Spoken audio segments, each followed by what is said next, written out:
Welcome back, everyone. I'm the Depressed Dior. This is Battlestar Galactica on Tabletop Simulator with 3 players, all played by me. And we have no Cylons at all. And yeah, it's just a cooperative gameplay right now. The Cylon Fleet Board is a mess, and it's going to get really crazy in a second once that thing deploys. So really, it's just going to be a race to the finish. Once they get to the blue and just deploy, they'll be fine. I did forget to finish up Tori's turn, so I'm going to go ahead and do that now. We did just jump. We're going to discard the Protect the Fleet and the... actually, we'll discard Red Tape because we don't need it, and Exploit Weakness. Oh, actually, we can keep Red Tape. Okay. Alright, goes to D. No one has had to use any Miracle Tokens. Next jump is a win, so all we have to do is just take it easy. Pegasus is half damaged, but no one cares about the Pegasus. We don't need it for this play. Alright. D is going to go ahead and activate... let's see, what can we do?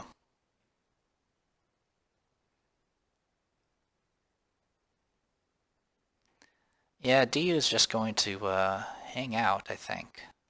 And do command, return this civvy ship, and then that civvy ship. And that's it for her turn. Crisis card. Current player chooses. Roll a die on a 4 or lower, -1 round, -1 population. Alright, well, she's just going to go ahead and... She's actually going to go ahead and do the or option. She would ask if anyone can help with the roll first, but someone can. So strategic planning. Roll the die. And it actually failed. So -1 morale, -1 population, which is not great. Raiders will activate. 2. Alright, silent pursuit track. We do get a jump prep. Alright.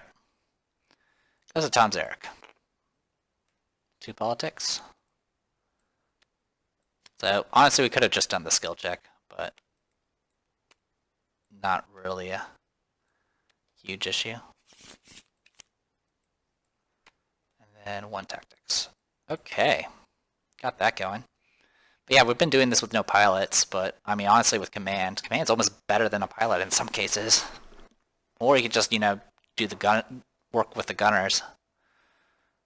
So there's definitely a lot of ways to play, especially with the expansions, which is kind of nice. Anyway.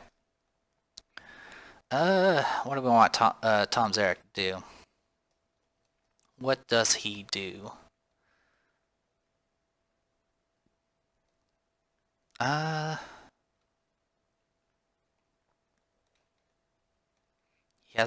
He hasn't had to deal with any mutiny cards or anything too serious.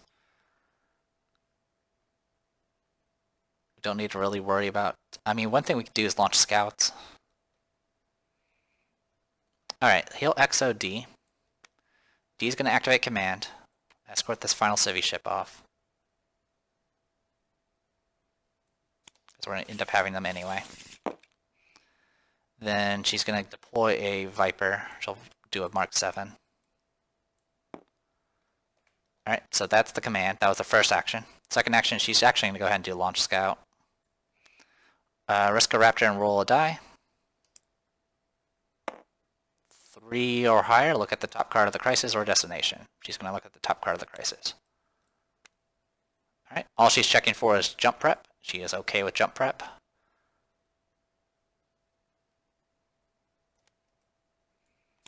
Okay. She'll go ahead and put that back on top, and that's it. So yeah, that's the thing you can do with scouts. You can also check the destination deck. So it's definitely a way to kind of force the thing to have jump prep. Another way, of course, is the engine room, which is a little bit less clean, to say the least. Alright. Alright, so that resolves that. Now we draw the crisis. It's going to be, of course, this. Admiral chooses. -1 food. We're actually okay on food and draws 2 treachery. Yeah, he'll take the -1 food. He wants to hold on to a nuke for now. Okay. Everything we don't have any base stars left in the box, so we have to take everything from the highest location. There's only one location that has base stars, so it's just going to be all of these. And then this is going to go up one. CAG has to deploy civvy ships. So deploys 2. Alright. And we do get a jump prep, which we just did. Making sure I did this right. Yes. Okay, so jump prep. Okay, resolves that. Goes to Tori Foster. Alright, Tori's going to draw her card.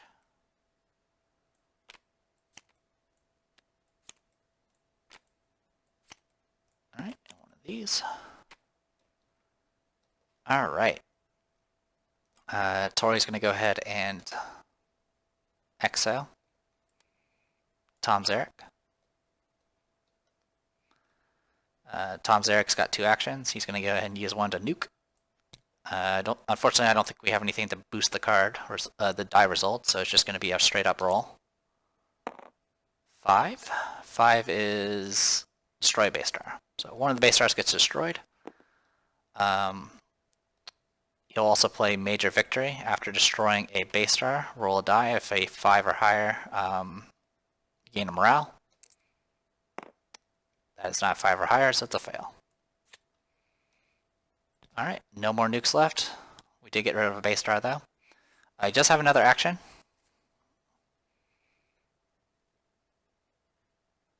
Though there's not really much he wants to do.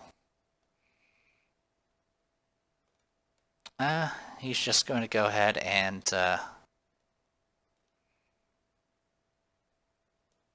you know what? He's going to consolidate power and get two piloting just to get prepared. Okay. So that's all. The EXO has been resolved. Goes to Crisis. Oh, what I should have done is done the Launch Scout. That was my bad. Anyway, Offer of Peace. 2 cards. If it's a fail, it's going to add a bunch of treachery cards and possible morale loss. Alright, D goes first. She'll put 1 in. Okay. Tom Zarek goes next.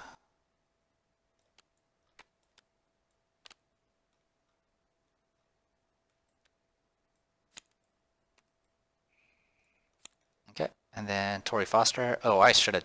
Oh, wait, it's Tori's turn right now, so that's fine.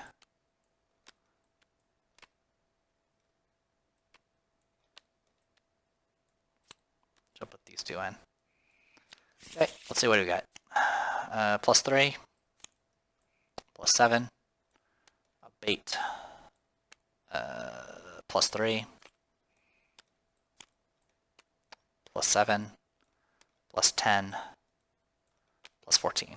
Okay, enough for a pass. And then we do add a civvy ship to the back. And nothing bad happens, and then we deploy a whole shit ton of raiders.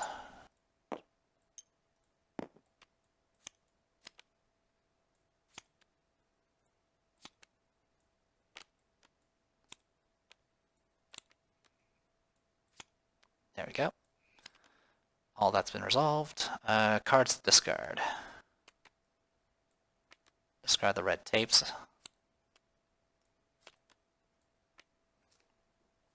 Alright. Goes to D. D is going to go ahead and first draw cards.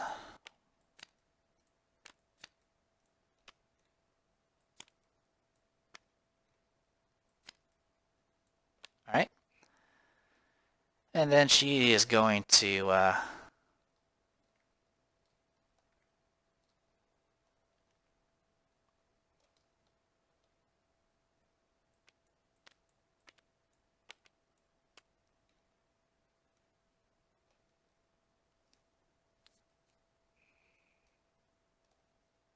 yeah, she's going to go ahead and activate command. She'll move a Viper Mark 7 back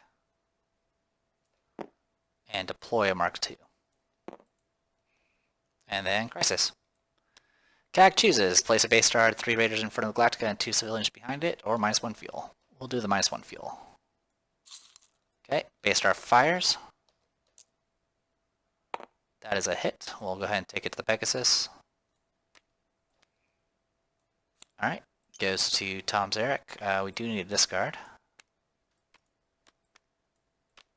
We just need to discard one. Alright, Tom Zarek. Let's make things happen. One green.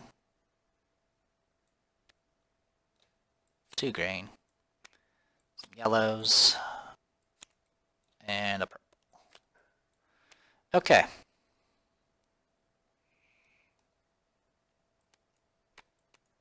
Alright, so what he's going to go ahead and do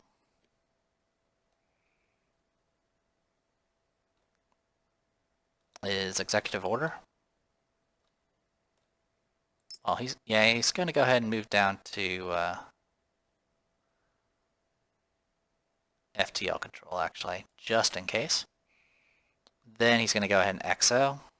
It's going to do it to D. D's first action is going to go ahead and activate command and escort these civvy ships out. Then our next action, she's going to go ahead and launch scout. Roll a die. 3 or higher. Look at the top card of the crisis. That is a jump prep. She will keep it. Had some other things on it, but we're not going to worry about it. Alright, that resolves the XO and the launch scout. Goes to crisis. President chooses -1 morale and roll a die. If 3 or less, just draw a civvy ship and destroy it. Or -2 food. At this point, we'll take the -2 food. Raiders will activate. So all these are going to rotate down.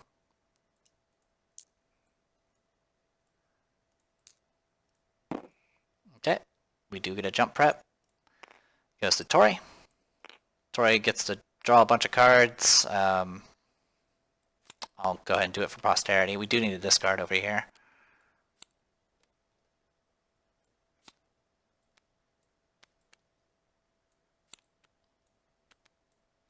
There we go. Right, 1, 2, 3,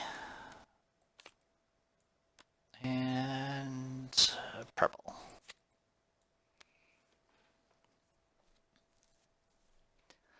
Okay, well, we can play this out, or she can just end it. And she's just going to end it. She'll discard a card to switch ships. Activate FTL control. We'll go ahead and roll a die to see if we lose people. We'll go ahead and use strategic planning to make it a little bit better. We do lose people. We're going to lose 3. So we're going to go down to 3 population. But we jump, and that is game. We don't draw a destination card because we have 8 distance. And that's it. That is human victory. There were no Cylon players, so there was nothing really kind of holding us back. Overall, it was kind of interesting. Like I said, this is the first time I've ever had a game where there was no Cylon. I did check the forum. Some people suggest if you're not doing the human objectives, or whatever those things are called, where each human has their own individual objective, kind of like a Dead of Winter type style thing, where they have to get something else completed as well. It's almost like a mini Cylon leader type gameplay. That's the main reason why Exodus expansion includes that +1, an extra card. Yeah, but if you're not playing with that, some people suggest to not add the extra card. But it was interesting in any case. Like I said, it's a really low chance of getting no Cylon at all, but it happened. There it is. That was the one. If we had gotten it, it would have been damage to 2 locations, which wouldn't have been too bad. But yeah, the beginning of of everything here, if we search it, a lot of the stuff in the beginning was just pretty minor. It was no skill checks. It was a lot of just choosing options, which did cost us some resources, especially in the beginning. And a lot of we did a lot of things that ensured that we had a base star in the front. So even when pretty much no matter what, we weren't really getting anything on the pursuit track. We did gradually start getting things on the pursuit track just simply from the jumps.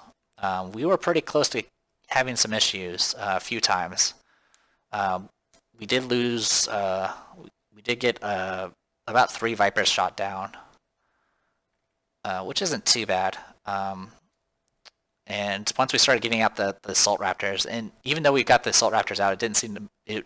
At that point, it didn't make that much of a difference. I mean, we were able to get rid of some civvy ships with them a little bit more consistently, but it wasn't the end of the world. But yeah, it was kind of interesting.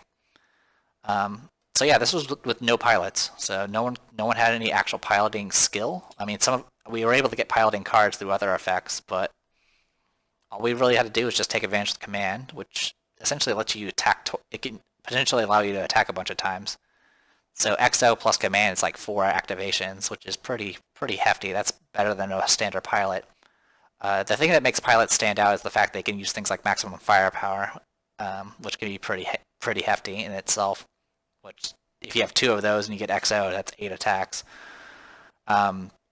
Tory, of course, I showed the wonders that is Tory as president. Of course, like I said before, if anyone else is playing a political leader, unless it's Ellen, they're going to be president instead, in which case Tory becomes a lot less useful, simply because she just doesn't get as many cards. But even with that, like, a lot of the cards I was just discarding because in the early game we just weren't doing skill checks. We didn't need to. So since we weren't doing so many skill checks, I got to explore using some of the cards that I usually never use when I really should have been. Like, freaking Popular Influence is pretty amazing. That's a really good card for presidential stuff because it gets you a little bit extra control as far as, like, getting more and more quorum cards. Like, as you see, I have 6 quorum cards, and I just didn't have time to use most of them. It's just that was the end result. Is I did not have time to use them. That being said, it's just yeah, some of these cards are just not things I would have done as a human. But if things got worse, I mean, I could have done inspirational speeches. I didn't really get to mess around with the mutiny cards because really we only got 1. The Destiny deck was really nice to us, to say the least. There's been a lot of situations where you end up getting forced to, like, use, get forced to get mutiny cards and get forced to get treacheries and things like that. In this case, it just didn't happen. The Destiny deck just played really nice. It was almost always favorable to us. And because of that, Tom Zarek didn't really need to worry about his mutiny card. He just didn't need to use it. It's not the worst mutiny card, but I also just didn't have time to do it. That's the main disadvantage of having so few players, is everyone's kind of really active and has to keep doing things to keep up. D, I used Dee's ability kind of in the beginning, but eventually she was just better off. She's honestly better off in just command and just controlling ships instead. The only time you really need to do communications is if it really gets flooded with ships, civvy ships all across the board, so you just consolidate them a little bit faster. But that didn't really happen because the pursuit track didn't really do much. We only got 1 auto attack that entire playthrough. And by the time we got the auto attack, we were already jumping. It was a little iffy in the beginning because we forced to jump real early and failed to check horribly. Like, literally, we could have done a little bit better. We did play around with the nukes. Like, we sacrificed them for not only for taking out base stars and things like that, but we also used it for various crises, which was kind of neat. So ending the game with no nukes is actually seems pretty efficient. The nukes themselves were kind of meh. I mean, we destroyed a base star with them, but I was really hoping for like a clean sweep with them at least once because there were just so many raiders. But even with so many raiders, once you get someone on command and you just spam freaking executive orders, it really kind of turns things around. I think as people have mentioned in the forums a lot, the humans' main advantage is executive orders and launch scouts. Like, if you take advantage of those, that tends to even things out a little bit between the forces. Now, granted, Cylon players can use launch scouts for their own agenda while they're still hidden, but the XOs just essentially gives you those potential extra actions. Now, granted, the only way you can take advantage of XOs is if you're in a good position. Like, if there's a few situations where D was in communications, and you don't really need XOs on D in communications because it just doesn't help, to say the least. Anyway, Yeah, sorry if it was a little lackluster. Like I said, this is the first time I've ever done a playthrough where nothing happened, essentially. Um, as for what we can do next, let's see. Let's go ahead. I mean, we got time, so let's go ahead and just pop this real quick. Load this up. Obviously, I'm going to do another 3-player game just to kind of show things off still. We don't need Cylon leaders. We don't need mutineer. Anyway, one thing I've always been considering doing is just do all supports and see what happens. I might do that next, just to goof around. Some things I might also just do is just try to play other characters, and some of them I don't play at all. Like even some of the even arguably best ones I have yet to really play much. Like I usually never play as Starbuck, and Starbuck's like the best pilot. She literally just gets extra actions while she's piloting, which is pretty amazing. And her once per game was pretty powerful. Speaking of once per games, I didn't really take advantage of the once per games. We had so many skill cards that fast learn it wasn't that useful. I had tons of quorum cards, and we weren't really that desperate for any additional quorum effects with Tori. I mean, I guess the benefit with Tori Foster, of course, is you can order the top of the cards and stuff like that. But even then, it was just like she's just kept, as long as she kept drawing cards, it didn't really matter. Tom Zarek is all about mutiny cards, and we just didn't need to play around with mutiny cards this time around. It's just we didn't need them. This playthrough was all about just trying to control the space area, while trying to limit how many resources we were losing, and then of course it was a lot of skill card use. We were using a lot of skill cards for actual the actual effects rather than for skill checks. In fact, if I had held on to that one card that does freaking where you predict the preventative policy, that is actually really kind of handy. I could have used that in combination with the not change of plans. Where is it? The state of emergency, and I could have been like, all right, I pick food and use this, and essentially be able to do state of emergency without losing any resources. But I didn't think that far ahead. But yeah, kind of interesting. So if we were gonna do a all support run, I could play as the 3 supports I haven't played as yet. That would be Callie, Doc, and Gaius. Doc is awful as a support. His gimmick is his negative trait is literally he can't actually use engineering cards. He can't play repairs. I mean, he can use them for skill checks, but other than that, he can't do anything with them. His once per game is kind of mad as well. Once per game, look at each civilian ship on the board, then choose one and draw a different ship to replace it, then shuffle it back. It's just, that's really kind of meh. Since, especially with Exodus, like it's just, with the Silent Fleet board, you get so many civvy ships out, like, okay, you get rid of a civvy ship, but you're going to end up drawing it again. Callie's kind of interesting, because she can execute somebody immediately. She also has the ability to kind of manipulate skill checks, which is kind of neat. She also has a wide spread of cards. The bad part, of course, she has to put more than one card in if she does put a card in for a skill check, but that doesn't really matter to her. And then Gaius Baltar as a support guy. His gimmick is literally he can give people miracle tokens. And his once per game thing is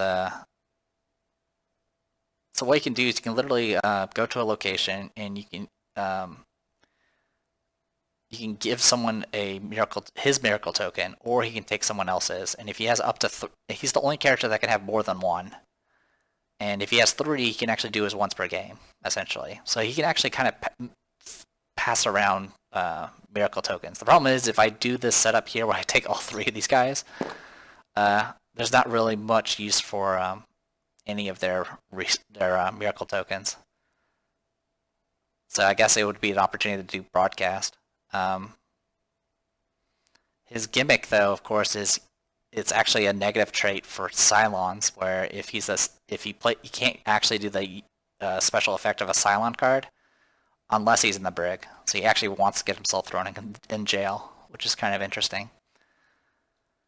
But yeah, we'll see how it goes. Yeah, I'll go ahead and do one more playthrough. Well, maybe a few playthroughs. Who knows? I'm kind of doing this simply because my current playthroughs are still backlogged, and I don't want to bloat it with an even further backlog. So I'm just kind of just messing around at this point. Anyway, thanks you guys. Thanks for watching, everyone. As always, I'm the Depressed Eeyore, and this was Battlestar Galactica on Tabletop Simulator. See you guys later.